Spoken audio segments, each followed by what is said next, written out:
하나님 말씀 열왕기상 11장 26절에서 마지막 절 43절까지입니다.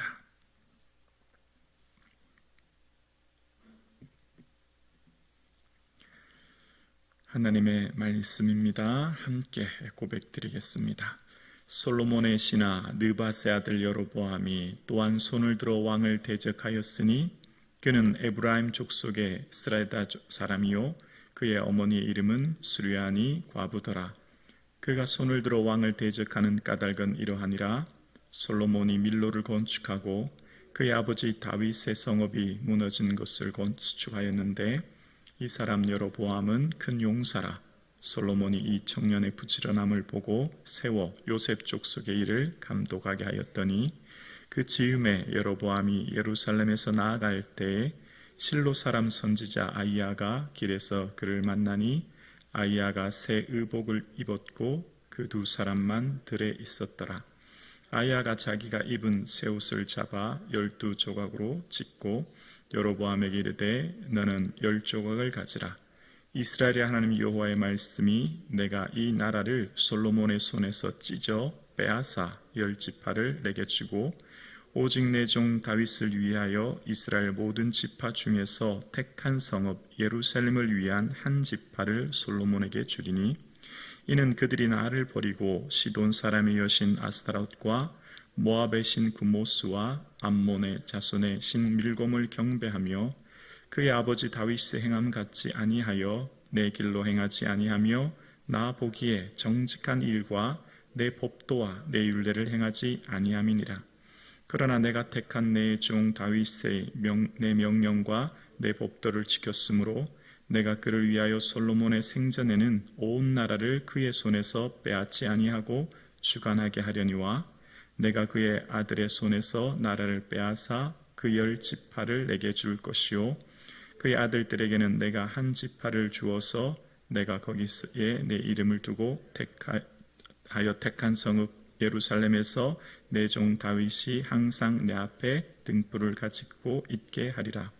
내가 너를 취하리니 너는 내 마음에 원하는 대로 다스려 이스라엘 위에 왕이 되되 내가 만일 내게 명령한 모든 일에 순종하고 내 길로 행하며 내 눈에 합당한 일을 하며 내 종 다윗이 행함 같이 내 율례와 명령을 지키면 내가 너와 함께 있어 내가 다윗을 위하여 세운 것 같이 너를 위하여 견고한 집을 세우고 이스라엘을 내게 주리라.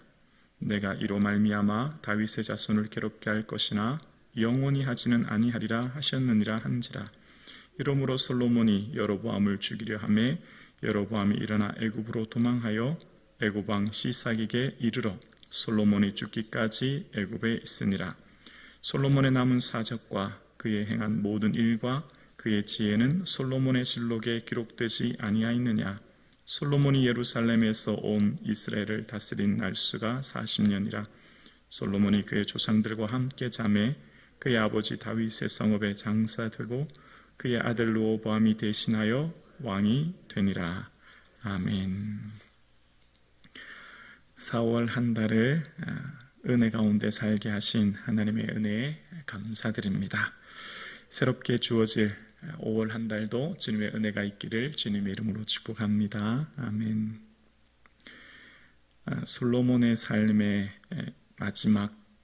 마지막의 모습이 이방 나라로부터 앱돔과 아람의 공격을 받고 하닷과 르손의 대적들이 있었음을 지난 시간에 보았습니다.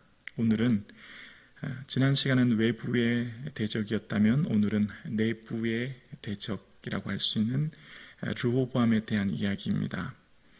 오늘 본문 26절에 분명히 르호보암에 대해서 신하라는 표현을 쓰고 있습니다. 르호보암이 누구였냐면 어머니는 수르야인데 과부더라라는 표현을 이야기합니다. 굉장히 여러 가지 어렵고 힘든 가운데 자란 사람임을 알 수 있죠. 그런데 이 여로보암이 큰 용사로 청년으로서 부지런하여서 솔로몬이 그를 보고 요셉 족속의 일을 감독하게 했다라는 표현이 나옵니다. 이전에 솔로몬이 밀로성을 건축하지 않습니까? 사무엘상 9장에 보면 솔로몬이 바로에서 데려온 아내를 위해서, 애굽에서 데려온 아내를 위해서 밀로궁을 건축하는데, 그렇게 밀로성을 건축하고 다윗성을 건축할 때 이 여로보암이 신실하고 부지런해서 그를 감독자로 세웠다, 그런 이야기입니다. 그런데 27절에 보면 이런 내용이 나오죠. 그가 손을 들어 왕을 대적하는 까닭은 이러하니라. 신하로 세웠던, 충직하고 신실했던 신하가 솔로몬을 대적했다라는 겁니다. 솔로몬은 믿고 의지했던 신하 여로보암으로부터 배신을 당한 거죠. 이제 오늘 그 얘기를 기록하는 겁니다. 근데 오늘 이 얘기를 할 때 솔로몬이 자신이 세웠던 요셉 족속의 감독으로서 자신이 맡겼던 이 신하가 자신을 배신한 것에 대한 그 마음의 상처와 아픔이 있었겠지만, 오늘 본문을 다시 곰곰이 살펴보면 하나님이 솔로몬에 대한 배신감이 또한 얼마나 컸겠나를 생각해 볼 수 있지 않습니까? 솔로몬이 이전에 하나님께서 2번이나 나타나서 마음이 돌려져서 이방 여인을 향해 향하고 우상을 섬기는 것을 말씀하실 때 2번이나 말씀하셨지만 돌아오지 않았을 때 하나님의 마음을 생각해 볼 수 있는 것이죠. 그래서 하나님께서 이제 이 아이야 선지자를 세워서 옷을 찢어서 10조각을 여로보암에게 주고 그 나라를 이제 앞으로 섬기게 될 거다, 세워지게 될 거다라고 이야기합니다. 그 이유는 왜 그렇게 하셨냐면 33절에 보면 이렇게 말씀이 나옵니다. 이는 그들이 나를 버리고 라고 이야기합니다. 하나님을 버리고 어떻게 해요? 이방신들을 섬겼기 때문이다. 그들이 나를 버렸기 때문에 내가 이제 솔로몬 뒤에 일어날 일들은 이 나라를 찢어서 여로보암에 주게 될 것이다. 그렇게 말씀하는 겁니다. 그러면서 앞으로 있어질 이 여로보암에게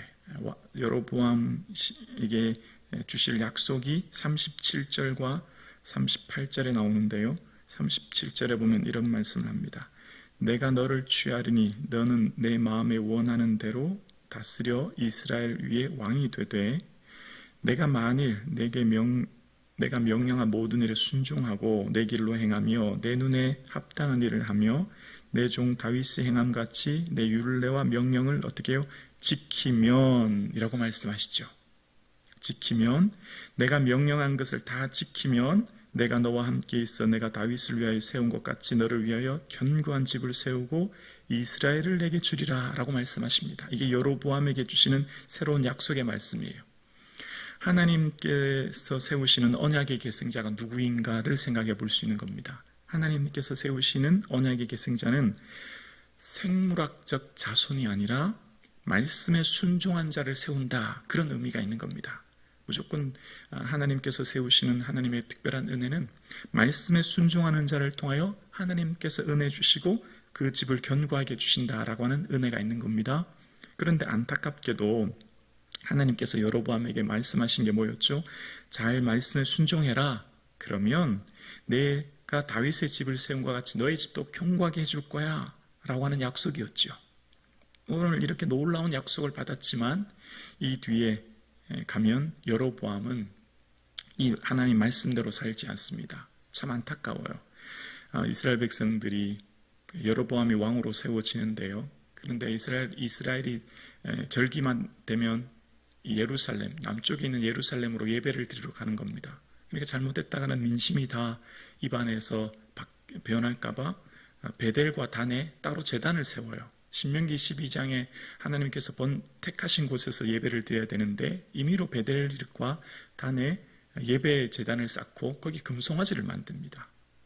성막을 지은 것도 아니라 금송아지를 만들고, 또 6월절이 아니라 자기가 날짜를 8월 15일이라고 하는 날짜를 정해서 그날 예배를 드리게 하는 거예요. 그것도 아무나 하나님 세우신 제사장, 레위 지파에서 제사장을 세워야 되는데 일반 보통 사람으로 제사장을 세우고 말입니다. 그러니까 참 안타까워요. 말씀에만 잘 순종하고 따르면 하나님께서 그대로 은혜 주신다라고 하는데, 이 믿음에 세워진 믿음의 선배들의 삶을 보면 굉장히 인위적인 모습을 봅니다. 솔로몬의 삶도 어떻습니까? 솔로몬이 지금 이렇게 이방 밀로성을 세우고 다윗성을 세우고 이방 나라들 여인들과 결혼한 중요한 이유도 정략 결혼이지 않습니까? 그러니까 나라의 국방력, 나라의 안위를 이방 나라로부터 지키려고 했던 그런 안타까운 모습을 보는 겁니다. 그래서 그 사실을 알고 다윗이 여로보암을 죽이려 하자 여로보암이 애굽왕 시삭에게 도망가게 되고, 그런데 애굽왕 시삭에게로 도망갔던 이 애굽왕 시삭이 이후에 보면 열왕기상 14장 이후에 보면 제일 먼저 애굽왕 시삭이 예루살렘을 공격합니다. 조금 전에 밀로성을 건축했다고 하는 거 기억나십니까? 조금 전에 27절에 밀로성을 왜 건축했죠? 솔로몬의 아내 바로의 공주를 위해서 세웠지 않습니까? 다 애굽을 위해서 세운 거예요. 애굽과의 관계를 위해서. 밀로성을 그렇게 건축하고 애굽과의 관계를 잘 유지하려고 애썼던 솔로몬, 아무런 의미가 없었던 거예요. 솔로몬은 이 나라를 안전하게 지키고 튼튼하게 국민의 생명과 안전을 지킨다고 생각하고, 그때가 가장 강대국이 애굽이었거든요. 그래서 애굽에서 말도 사오고 애굽에서 공주도 데려와서 결혼했지만 그게 아무 소용이 없었던 겁니다. 그러니까 솔로몬이 나라를 그렇게 안전하게 지키려고 했던 모든 것들 다 숲으로 돌아가는 겁니다. 물거품처럼 사라지게 된 거예요. 그래서 오늘 41절에 보면 이런 말씀이 나옵니다. 솔로몬의 남은 사적과 그의 행한 모든 일과 그의 지혜는 솔로몬의 실록에 기록되지 아니하였느냐라고 이야기합니다. 이제 솔로몬의 죽음에 대해서 이야기하면서 열왕기상 2장 10절은 다윗의 죽음, 그리고 열왕기상 오늘 본문의 말씀 보면 솔로몬의 죽음을 이야기하는데요. 좀 차이점이 있어요. 다윗의 죽음과 솔로몬의 죽음을 기록할 때, 이야기할 때 조상들과 함께 자서 어디에 장사되었다, 이거는 다윗에게도 하는 똑같은 말이었거든요. 그런데 솔로몬에게만 유독 나타나는 말이 있습니다. 그게 41절이에요. 남은 사적, 그의 행한 모든 일 다 실록에 기록되었다. 이거는 솔로몬에게만 해당되는 표현임을 알 수 있습니다.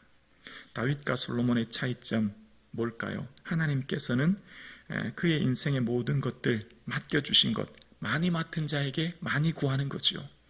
하나님께서 맡겨주었던 많은 재물, 권력, 솔로몬이 어떻게 사용했습니까?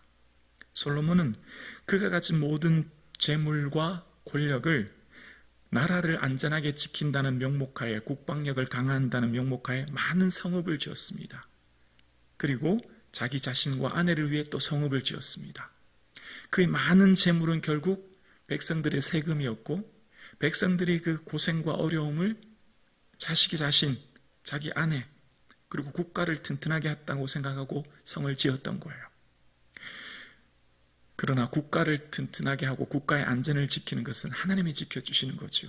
하나님이 다 책임져 주는 것 아닙니까? 솔로몬이 자기가 맡은 모든 일들은 청직이었다는 것을 기억한다면, 내 것이 아무것도 없고 다 주의 것인 것을 기억한다면, 이렇게 국가의 많은 세금을, 아내들을 위해서 성읍을 짓지는 않았을 것입니다. 그래서 오늘 이 솔로몬의 인생을 통해서 우리에게 성경은 뭘 말할까요? 지혜가 무엇인가? 참 지혜가 뭔가? 솔로몬이 듣는 마음을 구했던 그 지혜, 하나님께 구했지만 정말 진정한 지혜가 무엇인가? 여호와를 경외하는 것이 지혜의 근본이오늘 미련한 자는 지혜와 훈계를 멸시하느니라. 참 지혜가 무엇인가? 참 지혜는 하나님 경외하는 것이고, 하나님 말씀 따라 그 율법을 늘 읽고 묵상하여 주님 마음이 무엇인가를 헤아리는 삶이 지혜다라는 걸 이야기하는 거죠. 그러나 미련한 사람은 지혜와 훈계를 멸시하는 것이죠. 하나님 말씀을 멸시하는 겁니다. 경홀히 여기는 거죠. 솔로몬의 인생을 한마디로 정의하면 뭘까요? 인생의 참 지혜가 무엇인가를 우리에게 반문하고 있는 겁니다. 다윗도 죽었고요, 솔로몬도 죽었습니다. 우리는 믿음의 선배들이 벌써 두 사람의 임종을 우리는 지켜보고 있습니다. 우리도 언젠가는 하나님 앞에 서게 될 것입니다. 그때 주님 하나님께서 마지막 우리의 삶을 마지막 정말 아름답게 잘 마무리한 게 뭘까요? 참된 지혜인 여호와를 경외하는 삶인 줄로 믿습니다. 정말 솔로몬의 삶을 보면 참 안타깝습니다. 정말 솔로몬도 그 많은 부요, 그 많은 재물, 그 많은 권력을 누렸지만 결국 솔로몬 한 사람 때문에 나라가 나뉘어지게 되었습니다. 한 사람이 순종하지 아니함으로 많은 사람이 죄인 된 것 같이 한 사람이 순종하심으로 많은 사람의 의인이 되었더라. 솔로몬 한 사람으로 말미암아 나라가 나뉘어지는 아픔을 겪었던 것을 봅니다. 그러나 한 분 예수 그리스도로 말미암아 우리는 구원을 얻게 되었고 우리의 삶에 새 생명을 얻게 된 줄로 믿습니다. 예수님 한 분으로 그 순종하심으로 우리는 의인이 되었고 우리는 영원한 생명을 얻게 되었죠. 오늘 살아가시는 사랑하는 성도님, 하나님이 찾으시는 한 사람, 예배하는 삶, 하나님을 경외하는 믿음의 지혜로운 삶이 저와 여러분 되기를 주의 이름으로 축원합니다. 우리도 곧 주님 앞에 서게 될 것입니다. 그때에 주님 보시기에 지혜로운 믿음의 삶이, 성도의 삶이 저와 여러분의 삶 되기를 주님의 이름으로 축복합니다. 기도드리겠습니다.